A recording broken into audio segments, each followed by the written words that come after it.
Ricardo Eletron.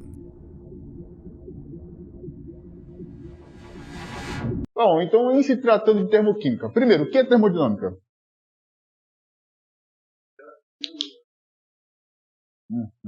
Tem a ver com temperatura, né? Eu gosto muito de fazer estudo etimológico, só que às vezes, fazendo estudo etimológico, a gente pode se perder um pouco, né? Termodinâmica, é a dinâmica da temperatura. Não é muito bem assim. A questão da termodinâmica é a gente estudar os fenômenos que ocorrem através de uma certa energia. Quando a gente fala de energia, a gente está tratando de vários tipos de energia. Então pode ser energia em forma de calor, né? Energia em forma de eletricidade. Mas nesse caso, estamos mais preocupados com a energia na forma de calor, beleza? A termoquímica é o quê? É uma área da química que ela vai estudar as reações químicas que ocorrem a partir de calor. Tá? Então, são reações químicas que ocorrem a partir dessa troca de calor. Beleza? Na física, ela tem a troca de calor entre os sistemas. Em química, é a troca de calor para ocorrer as reações químicas. Bom?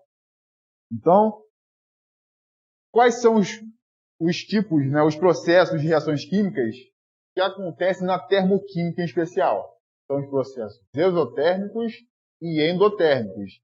E isso vocês já estão carecas de saber, vocês já estudaram isso desde a propriedade e transformações de materiais. E o que é isso? O processo endotérmico é um tipo de reação química. Né? Que tipo de reação química é essa? Ele precisa liberar calor para acontecer. Né? Isso quer dizer de saída. Não é isso que a gente aprendeu? Então, por exemplo, combustão do gás butano. Né? Eu vou queimar o CH4, que é o butano. Butano não, esse aqui é o metano. C4H10. Né?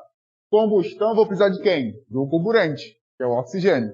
Então, se eu pegar 1 mol do gás butano e reagir com 13 sobre 2 mol de O2, o que isso vai me gerar?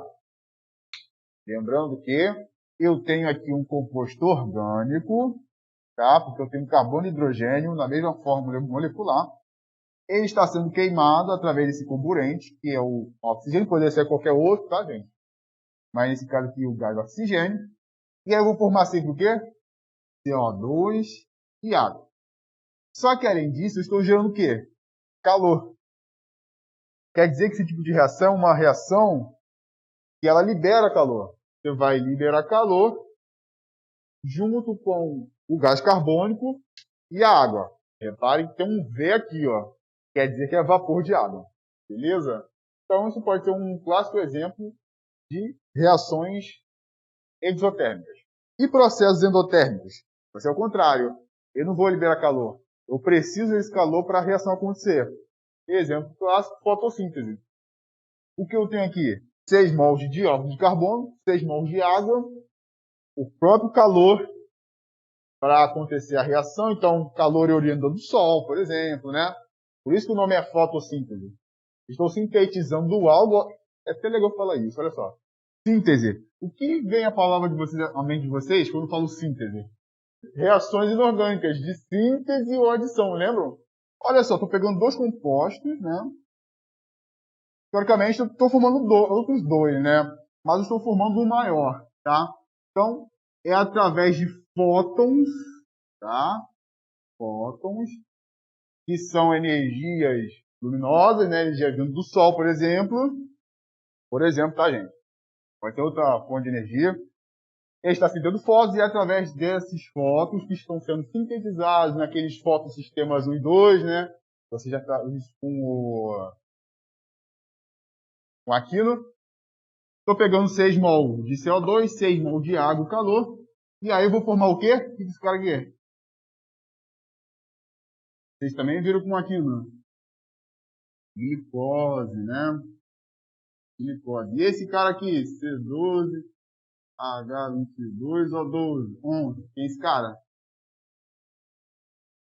Exatamente, sacarose. Então, 6 mol de CO2, gás carbônico, 6 mol de água e calor. Vai me gerar o quê? 1 mol de glicose e 6 mol de gás oxigênio. A gente precisa para respirar. Beleza? Então eu tenho aqui dois exemplos de gráficos para a gente dizer caracterizar quem é o processo exotérmico e quem é o processo endotérmico. Bom, nesse primeiro gráfico, o que eu vejo? Eu vejo que eu tenho dois eixos, que no caso seria x e y, certo? Só que ao invés de colocar x, eu estou representando o quê? O caminho da reação, tá? O outro aqui eu até abreviei, tá bom? CR, caminho da reação. E o eixo y é a entalpia. Ele é representado pela letra H, tá? A gente não fala, quando fala na matemática, f de x, a gente fala essa parada dessa? Então, aqui a gente está falando o quê? A entalpia em função do caminho da reação. Então, é a entalpia em função do caminho da reação. O que vai acontecer com a entalpia conforme eu vou caminhando aqui na minha reação? Vai acontecendo alguma coisa. Aqui, por exemplo, está, ó, eu tenho uma energia aqui, entalpia, ó, aqui estão meus reagentes. Conforme eu fui caminhando, o que foi acontecendo? Ele foi descendo para formar esses produtos aqui. Então, o que aconteceu? Aconteceu que eu tive um decréscimo da minha entalpia. Ele foi parar aqui, ó. Né? Se a gente for tracejar aqui, se a gente for plotar, né, melhor, se a gente for projetar, a gente vai ver que conforme eu fui caminhando, ó, fui sair daqui do 0, 0, fui vindo para cá, quando chegou aqui, a energia desceu. Ou seja, eu diminuí a energia, diminuí a entalpia. Então, ó, eu vou ter o que aqui? Um delta H, uma variação da entalpia. Uma entalpia inicial, uma entalpia final. Se o meu ΔH desceu, quer dizer que eu tenho um ΔH menor do que zero. Tá? Eu desci. Então vai ser processo exotérmico ou endotérmico? Exotérmico. Por quê? Porque eu estou liberando energia. Está indo embora, está descendo. Então vai ser exo. Mesma coisa aqui, ó. Eu tenho uma entalpia, né? E o caminho da reação. Aqui está o meu reagente. Então, o meu reagente está lá, está com uma entalpia tal. Beleza. O que vai acontecer? Conforme eu vou caminhando na minha reação, ele vai subindo. Ó. Subiu. Reparem, pessoal, que eu não encostei, ó. Não encostei aqui no X, tá? Da mesma forma aqui, ó. Não encostei no X, ó. Repararam isso? Tá? Então, eu subi aqui. Quer dizer que eu cedi energia. Está absorvendo energia. Olha, ele subiu. Então, esse cara aqui vai ser maior do que zero. Né? Se é maior do que zero, então quer dizer que ele está absorvendo energia. Então, esse cara aqui vai ser endo. É um processo endotérmico. Tá? Justamente porque eu saí dos reagentes, fui até os produtos e eu percebi que a minha entalpia aumentou. Se a minha entalpia aumentou, então quer dizer que ele está absorvendo energia. Aqui tem algumas formas de deduzir termoquímica, através da entalpia da formação. Isso aqui vocês já viram em algum lugar. Eu falei entalpia, mas o que é entalpia? Entalpia, ela é uma função de estado. Tá? Se a gente for pensar no conceito legal, ela é uma função de estado e ela vai relacionar para a gente a energia que é necessária, tanto para liberar, tanto para absorver. Beleza? Isso a gente reúne tanto a entalpia dos produtos e a entalpia dos reagentes. Por isso que está HP e HR. Tá? Se eu tenho a entalpia dos produtos e eu tenho a entalpia dos reagentes, eu posso diminuir eles para obter o quê? A minha variação de entalpia. Porque conforme eu vou passando a minha reação, ele vai gerar uma entalpia. Essa variação de entalpia custa quanto? Vai depender das entalpias padrão de cada um. Cada um vai contribuir de uma forma energética diferente. Ricardo, posso utilizar para todas as situações? Infelizmente, não. Porque isso aqui, repare que é um pouco parecido, mas não é a mesma coisa. Tá? Vamos passar para o próximo. Então, nós também temos a entalpia média de ligação. O que é isso? A entalpia média de ligação é um tipo de entalpia que nós vamos ter nas reações, normal, tá? Só que essa entalpia é uma entalpia necessária tanto para quebrar a ligação quanto formar outras novas ligações. Então, por exemplo, aqui eu tenho um caso de 2 mols de HI com 1 mol de Cl2, dando 2 mols de HCl e 1 mol de I2. Repare que já está balanceado. Você tem que aprender balanceamento primeiro. Ah, Ricardo, estou com dificuldade para entender isso aqui. Aí, antes de fazer essa parada, vou falar aqui com vocês, ó. Repara que está aqui um ΔH, como se fosse um grau aqui em cima, HI. Quer dizer que esse aqui é a variação de entalpia padrão, tá? Anota, ó. Variação de entalpia padrão. Essa entalpia de variação, a variação de entalpia padrão, quer dizer o quanto que ele pode contribuir energeticamente na reação, tá? É o saldo que ele pode dar. É tipo assim, você tem quanto na carteira? Ah, eu tenho 10 reais. Ah, eu tenho 100. Mesma coisa.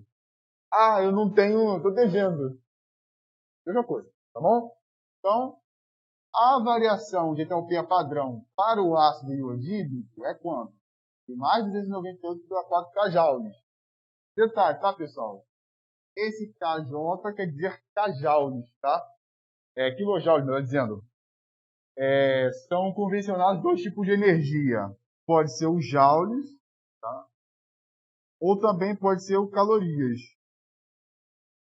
Tá? Então, nós utilizamos o K para quilo, né? 10 elevado a 3. Então, KJ, kjoules, ou se não, quilocalorias, tá? Quilocal.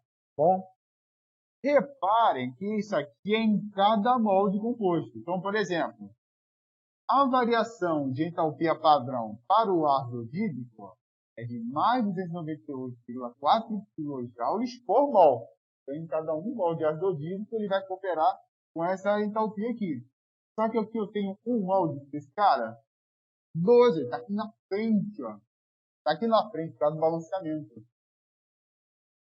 Esse caso aqui, a variação de entalpia padrão para o Cl2 é de mais 242. Eu tenho 1 mol de Cl2?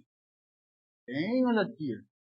Aqui é a variação de entalpia padrão para o HCl, que é de menos 430,9 kJ. Eu tenho 1 mol de HCl? Não, eu tenho 2. E aqui é a variação de entalpia padrão para o gás iodo. Aqui eu tenho 1 mol na reação? Tenho, aqui. Então, já reparamos que algumas coisas não bateram, né? Aí o que acontece? Vou falar aqui com vocês. Tem uma leve diferença entre essas duas reações, essas duas equações aqui. Ele vai chegar na mesma coisa, que é a variação de entalpia. Aqui nesse caso, ó, que está representado aqui, ó, sigma, quer dizer somatória. Aqui vocês vão somar todas as entalpias dos reagentes e depois vai somar com a soma das entalpias dos produtos. Somou os caras, aí você soma de novo para gerar o ΔH. Cara, tem uma outra forma de representar isso aqui melhor para mim? Tem. Então, olha só. Aqui eu não tenho 2 molequinhas de HI. Então, você vai fazer HI mais HI. Mais o Cl2. Então, você pode fazer aqui ClCe. Dando HCl. Então, eu tenho 2 molequinhas de HCl. Então, ó. HCl. HCl. Vou tirar esse mais aqui para não ficar muito cheio, tá? E 2. Então, mais o 2. Então, ó, um iodo, outro iodo. Belezão? Então, uma outra forma de representar. Eu sei que a variação de entalpia padrão para o ácido hídrico é mais 298,4 kJ. Então, você vai escrever aqui, ó, 2 vezes, tá? Você poderia multiplicar direto esse cara aqui por 2. Estaria no mesmo, tá bom?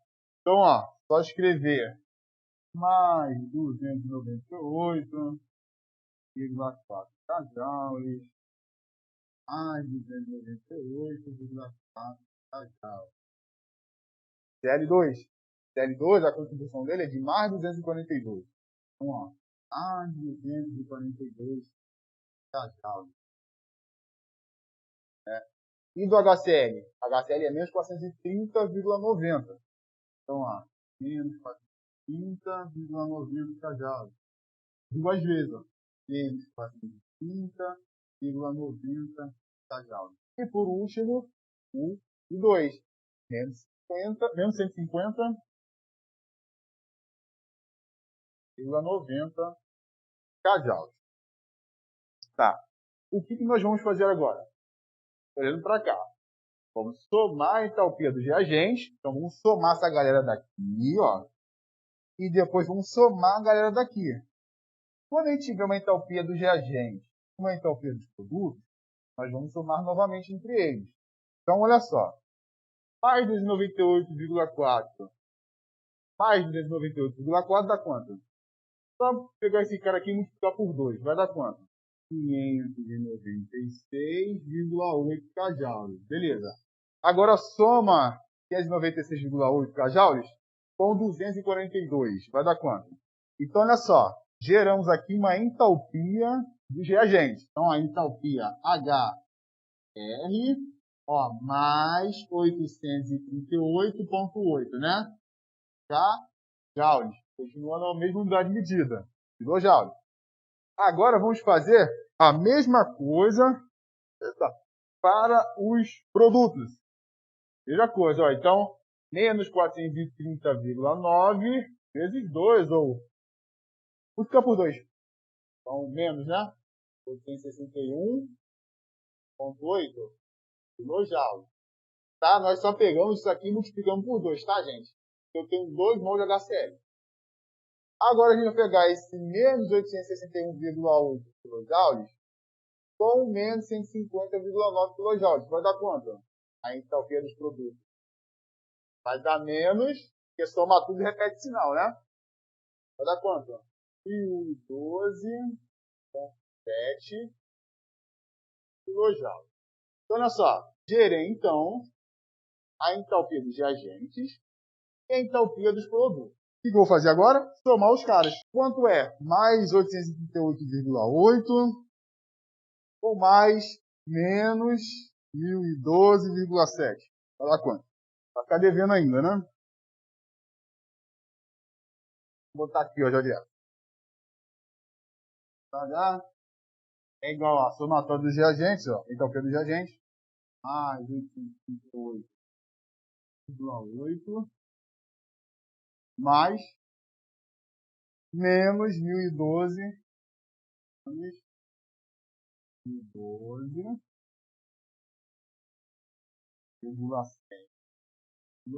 Isso vai dar quanto?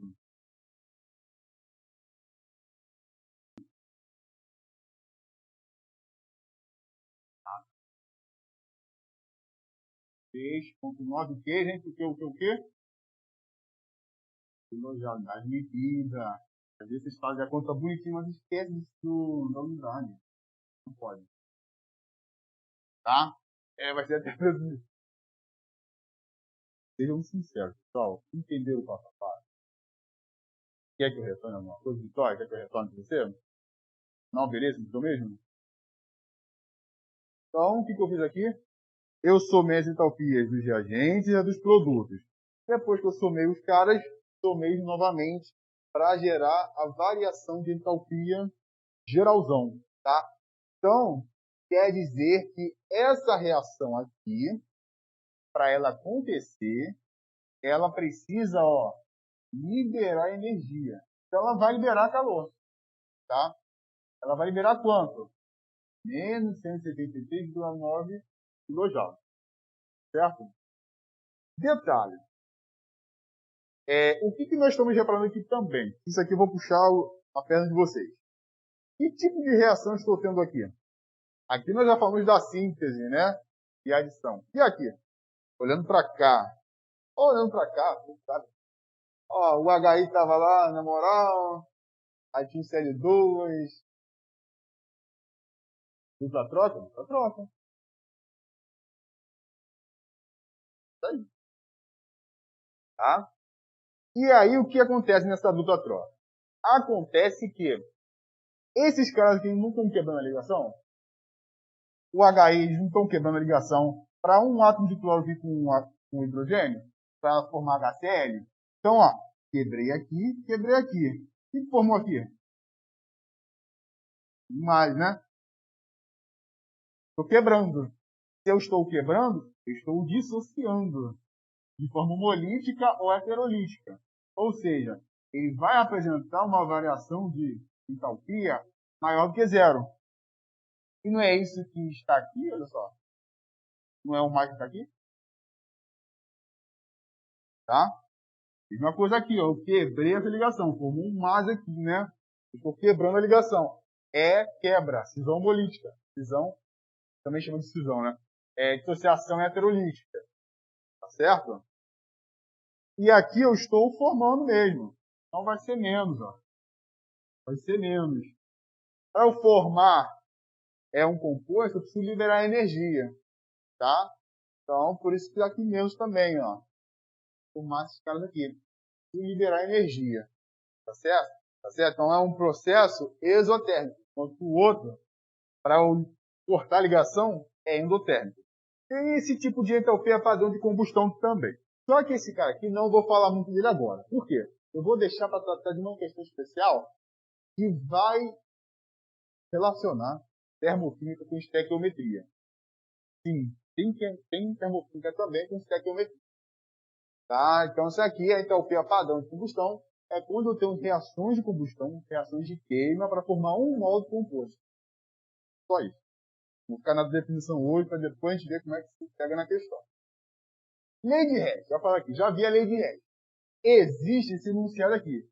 Vamos ver para vocês entenderem. Olha só, presta muito bem atenção. Em uma reação química, a variação de entalpia. Quem é a variação de entalpia? Não é o ΔH? ΔH. É sempre a mesma.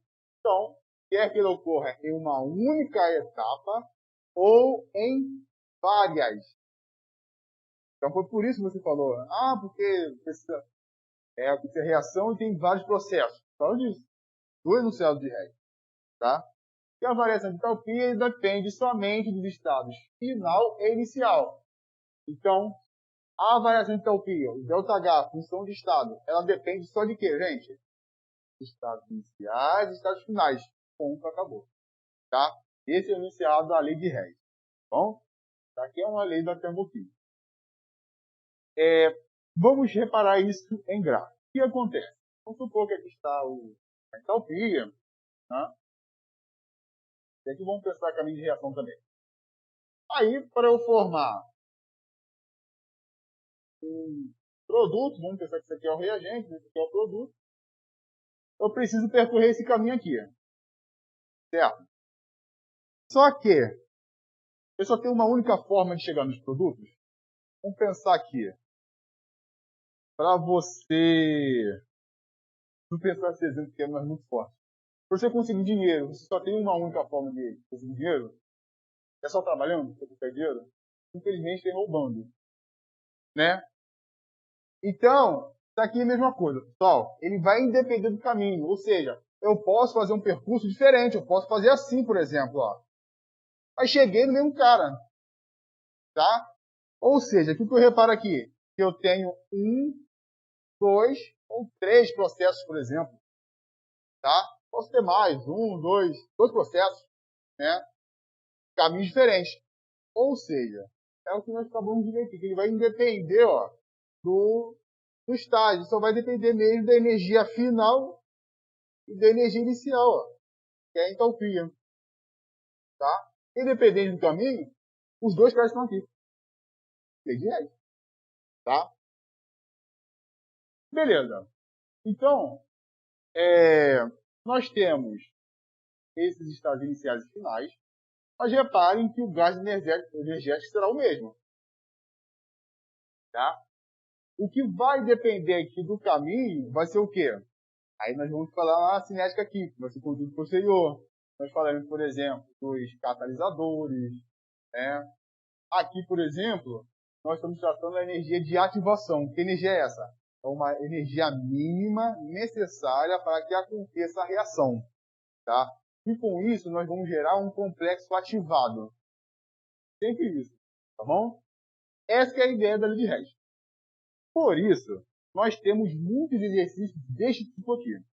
Ele vai apresentar para vocês 4 equações químicas, e como se fossem 3 processos. Esse aqui, se vocês repararem, eu deixei em azul. Por quê? Justamente para destacar que essa equação aqui será a nossa equação mãe, tá? Essa equação aqui será a nossa equação de referência, tá bom? E esses caras aqui são conhecidos como intermediários. Vamos lá, então. Olha só. Você vai olhar sempre para a equação onde pedir o ΔH. Então, é essa equação que você vai ficar olhando ela o tempo todo. Tá? Além disso, a lei de Hess ela também diz para a gente que é o seguinte, cara, se você tiver que inverter a reação, você inverte a reação, mas o que vai acontecer com o ΔH? Você vai inverter o sinal. Se você tem que multiplicar a equação toda por 2, o que você vai ter que fazer com a entalpia? Multiplicar por 2. Se você pegar a reação e ter que dividir por 3, o que você vai ter que fazer com a entalpia? Dividir por 3. E assim vai. Tá? Então, por exemplo, estamos vendo aqui, ó, 3 etapas para, no final de tudo, formar essa única reação.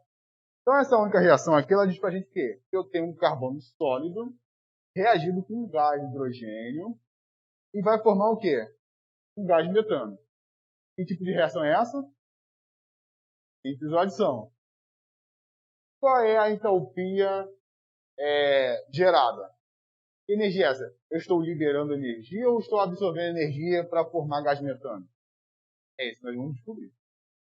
Então, com quem eu começo? Com carbono sólido.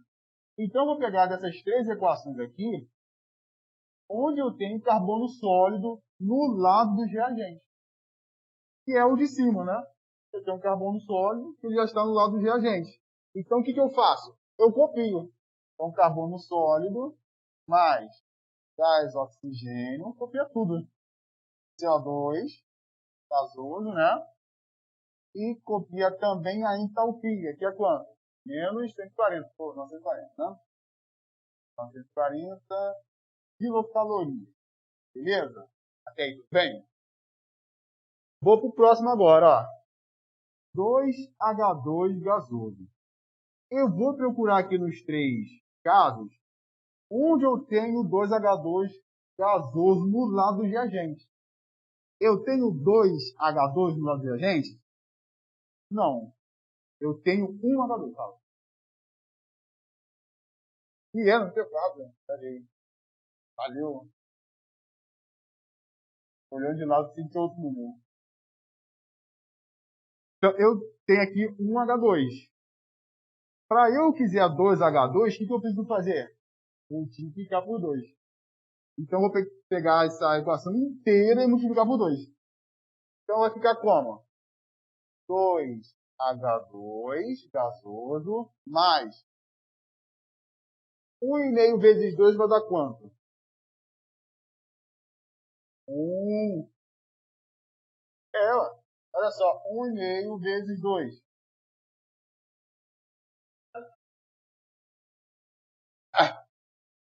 O2 gasoso. Olha lá, matemática básica, hein?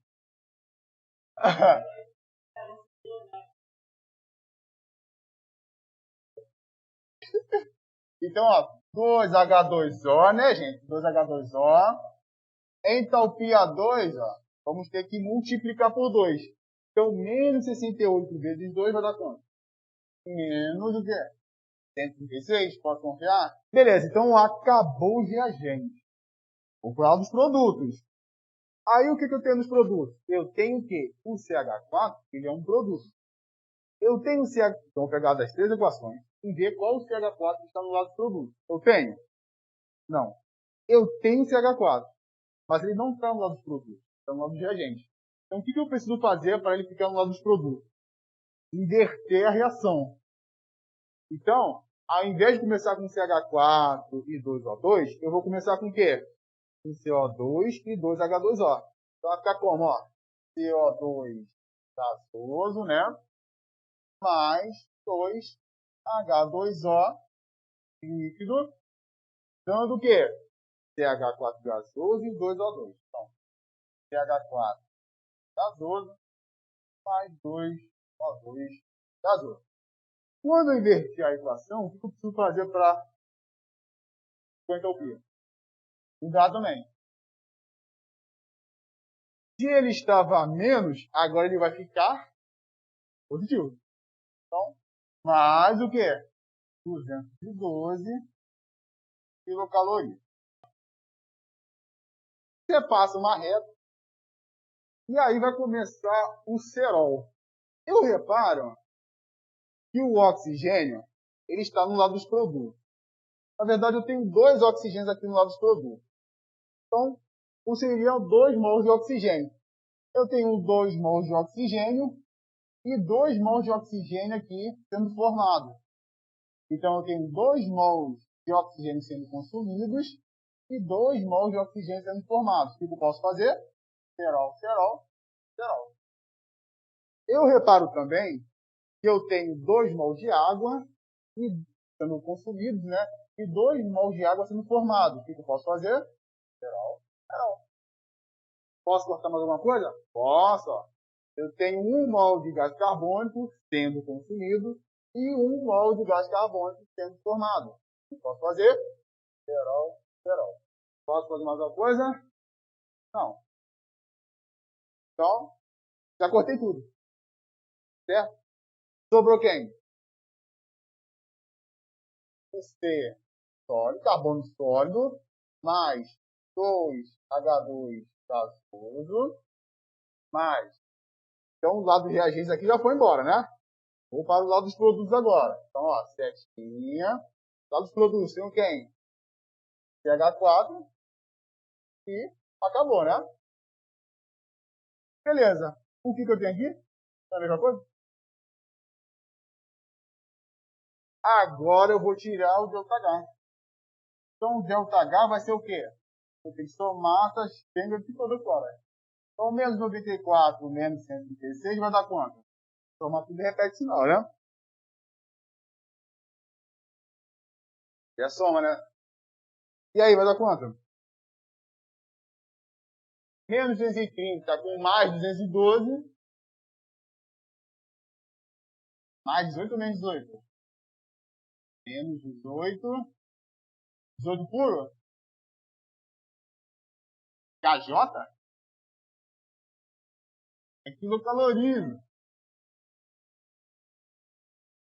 Então, para eu formar o gás metano, eu preciso absorver ou liberar energia?